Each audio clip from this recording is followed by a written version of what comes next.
Bonjour. Dans cet épisode de Little Public, on va parler d'un jeu musical. Un jeu de rythme gratuit qui existe depuis près de 8 ans et qui ne désemplit pas.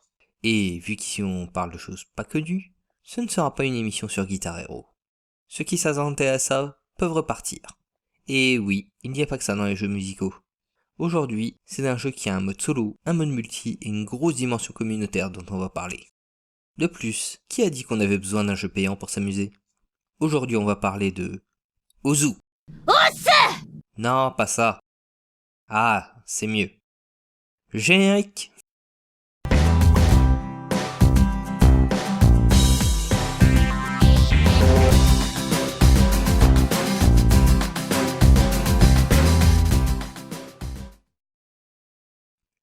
Ozu est un jeu de rythme free-to-play sorti en septembre 2007 disponible sur PC. Le jeu est développé par un Australien ayant vécu au Japon, Dean Herbert, alias Peppy, qui adore les jeux de rythme japonais. Le jeu propose un système de leaderboard et de jeu en multi. 4 modes différents sont proposés. Le point fort de jeu vient de la communauté qui fait vivre le jeu. Chaque musique dispo est créée par un joueur. Les musiques sont nombreuses. Et les parties en multi ne manquent pas. Ici on parle d'un jeu avec une communauté assez conséquente. Bordel! Qu'on me vire la personne qui est en charge de mettre les images. Le site affiche un total de plus de 7 millions d'utilisateurs, ce qui est à peu près égal au nombre de joueurs de Guild Wars 2 à la sortie de l'expansion. On a aussi plus de 11 000 personnes en jeu au moment où je fais cette vidéo. Et on a un nombre total de plus de 3,5 milliards de parties jouées au total. Imaginez un peu, 3,5 milliards, c'est juste énorme. Pour le niveau communautaire, je peux citer les championnats du monde qui sont organisés depuis quelques années maintenant et qui se déroulent, pour le mode classique en tout cas, entre novembre et janvier généralement. Les parties sont diffusées en direct sur Twitch et sont commentées en direct. Parlons maintenant plus en détail des différents modes de jeu. Et commençons par le mode classique. Ce mode est le plus joué et aussi sûrement le plus difficile. Le but est de cliquer sur les différents cercles au bon moment pour gagner des points et augmenter son multiplicateur. Quand vous ratez un cercle, votre barre de vie en haut diminue et vous perdez votre multiplicateur. On a aussi un système de spinner, une roue que l'on doit faire tourner le plus vite possible, en faisant des cercles avec les souris. Certaines personnes y verront sûrement une ressemblance avec le jeu Elite Beat Agents. Et ils auraient raison. Ce type de gameplay est très largement inspiré par ce type de jeu. Petite anecdote, le jeu Elite Beat Agents est le successeur spirituel du jeu Ozu Tatakae Uedan. Passons au Taiko. Dans ce mode, le but est de cliquer sur le bon bouton quand un cercle arrive à gauche de l'écran. A la différence du premier, il n'y a pas de barre de vie. Les points fonctionnent de la même façon et le spinner est encore là mais d'une façon un peu différente. Par contre, ce mode est le moins joué. 4 parties multi-ouvertes sans mot de passe actuellement. Pour le mode précédent, on parlait déjà de gameplay plagié. Et bien ici, rebelote. Le gameplay est repris de la série du jeu Taiko no Tatsujin, ou plus connu comme Taiko Drum Master en Occident, jeu d'arcade qui a ensuite été adapté sur console.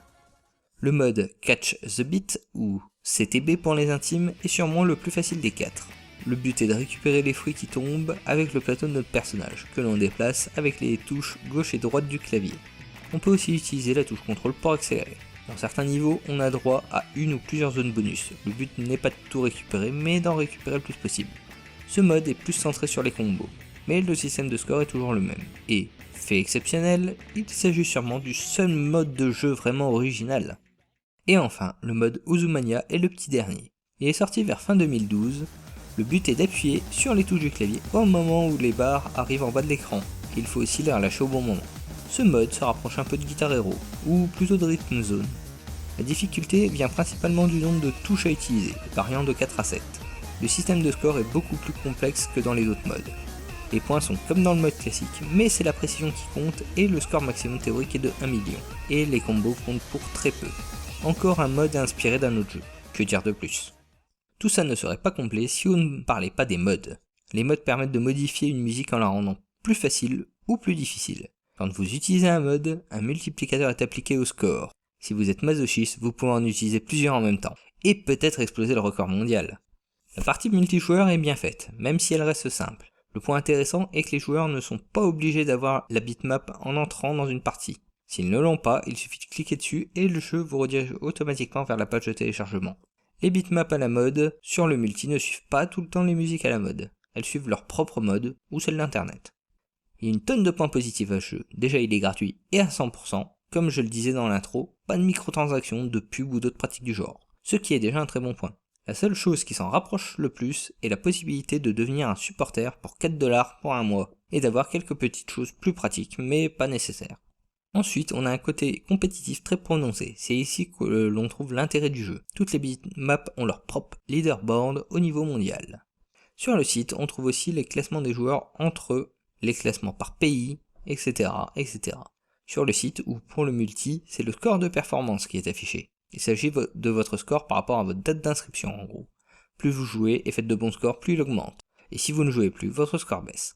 Par contre, dès que vous finissez une bitmap, c'est votre score qui est affiché. Des événements sont organisés tous les mois. Les participants ont un pack de bitmap et ils ont un mois pour faire le meilleur score total. Autre point positif, les contrôles sont super simples à prendre en main. Le premier et le troisième mode n'utilisent que la souris. Le deuxième utilise les touches directionnelles gauche et droite et la touche contrôle. Et le dernier utilise la ligne centrale du clavier. Bon, c'est vrai pour le dernier, on a un gameplay à plus de 3 boutons, mais sinon rien de plus simple.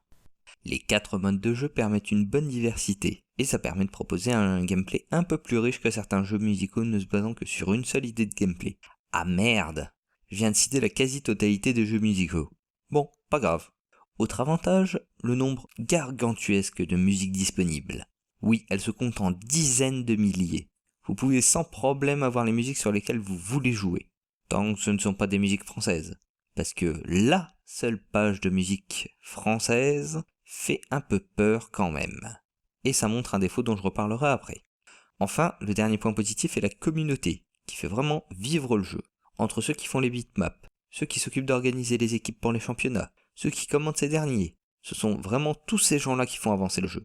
Sans eux, pas de milliers de musiques disponibles sur lesquelles jouer. Et pas de tournoi non plus. Mais la communauté a aussi un défaut. Le problème avec la communauté, comme dans beaucoup de jeux en ligne gratuits, est l'âge moyen des joueurs. Il doit être de 14-15 ans à peu près, voire moins. Ce qui peut donner des situations où l'on voit le niveau. Une fois, j'ai vu un débutant qui cherchait des conseils sur le chat français. On lui a répondu « Oh, t'arrives pas à faire celle-là? T'es vraiment qu'un noob ?» Voilà, tout est dit. Je disais que le jeu était accessible au niveau du gameplay. Mais c'est tout l'inverse pour ce qui est de la difficulté. Si on prend l'exemple du niveau nécessaire pour atteindre les plus hauts niveaux de difficulté, et atteindre celui des champions mondiaux, il va falloir vous accrocher. Un autre défaut du jeu se trouve dans les musiques disponibles. C'est sûr qu'il y en a énormément, mais quand on y regarde de plus près, on en déduit une chose toute simple. Il y a une très grosse proportion de musique japonaise, ce qui est normal dans un sens. Le Japon est le deuxième pays avec le plus de joueurs, 318 000 pour être précis. Et bien qu'ils soient beaucoup moins nombreux que les Américains, ils ont le record en nombre de parties jouées. Si vous n'aimez pas du tout la musique japonaise, vous pourrez toujours en trouver à votre goût, mais il va falloir chercher un peu. Comme je l'ai dit dans l'intro, les modes sont peu inspirés et repris d'autres jeux. De ce côté-là, ils ne créent rien de bien de nouveau et l'originalité n'y est pas. Un seul mode original sur 4 seulement. S'ils sortent un nouveau mode de jeu, je me demande ce qu'ils vont bien pouvoir copier cette fois. Au final, Ozu est un très bon jeu pour ceux qui aiment les jeux de rythme et de scoring.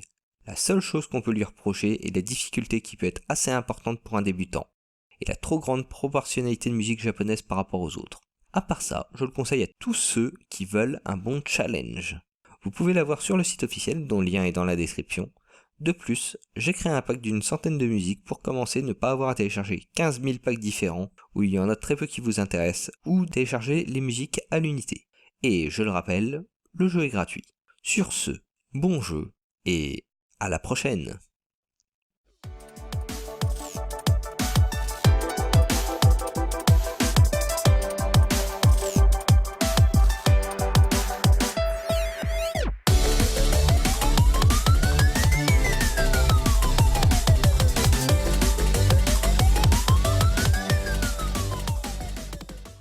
Pour la fin de cet épisode, nous avons demandé à notre invité du jour... Oui, quoi? L'invité du jour peut pas venir. Ah merde! Bon, bah on va devoir faire 100. On le reportera la prochaine fois. Et sinon, Oui, quoi? un certain Bruce Wayne veut bien le remplacer. Et pourquoi on devrait le prendre? Because I'm Batman! Monsieur, vous vous êtes trompé d'adresse. La pharmacie, c'est à côté.